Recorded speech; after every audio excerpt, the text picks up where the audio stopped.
Ethan Reynolds was a man who built his reputation on calm precision. As the CEO of one of the city's most respected law firms, he was admired for his quiet power and unwavering composure. Yet beneath that cool surface was a man who had learned long ago never to forget an insult, especially when it came from someone who thrived on belittling others. Samantha Clark joined his firm 6 months ago, a sharp but arrogant attorney who believed charm could replace integrity. She was talented, no doubt, but she used her confidence like a weapon. During a major board meeting one morning, Samantha mocked Ethan in front of everyone. She laughed as she corrected his legal reference, saying loudly, "Even our CEO seems outdated on current law. Maybe he should let the younger generation handle things." The room went silent, then filled with nervous laughter. Ethan just smiled and said nothing. That smile unsettled her. She expected anger or humiliation, but he simply nodded and carried on with the meeting. To Samantha, it seemed like she had won. To Ethan, it was the moment her downfall began. He didn't plan revenge out of spite. He planned it because he believed in exposing those who thrived on deceit and arrogance. Ethan started quietly reviewing her recent casework. He found inconsistencies, minor at first, but growing in number.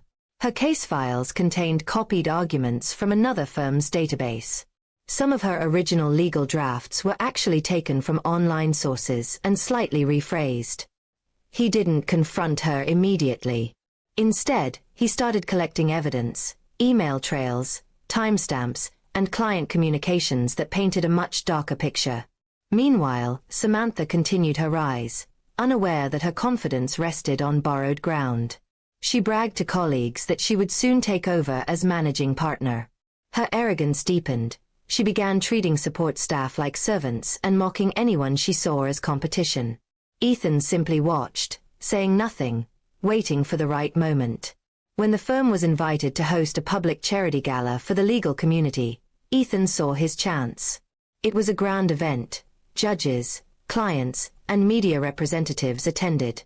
Samantha wore her success like a crown that night, greeting everyone as if she already owned the place. Then, as the evening reached its height, Ethan took the stage to give a speech. He began by praising the firm's young attorneys for their innovation and dedication. Samantha smiled proudly, thinking he was referring to her. But then Ethan's tone shifted. He spoke about the importance of honesty, how the law demanded integrity even when no one was watching. Then calmly, he announced that an internal review had revealed multiple cases of plagiarism, misrepresentation, and unethical conduct within the firm. The hall grew quiet. Ethan never mentioned her name. He didn't need to. On the large screen behind him, the evidence spoke for itself. Document comparisons appeared, showing side-by-side legal arguments, one original, the other copied, all tied to Samantha's initials and timestamps. The audience gasped. Samantha stood frozen, her confident smile vanishing into disbelief. When she tried to speak, Ethan raised a hand gently. "The details will be handled privately through the disciplinary board," he said, his voice steady. "But tonight, we remind ourselves that reputation is earned through honesty, not stolen through arrogance." The applause that followed wasn't loud. It was slow and deliberate, filled with understanding and respect. Samantha left the event before it ended. The next morning, her desk was empty, her access revoked. Within days, her license was suspended pending investigation. She tried to accuse Ethan of sabotage, but every piece of evidence led back to her own carelessness. No one believed her anymore. Ethan never spoke about the incident again.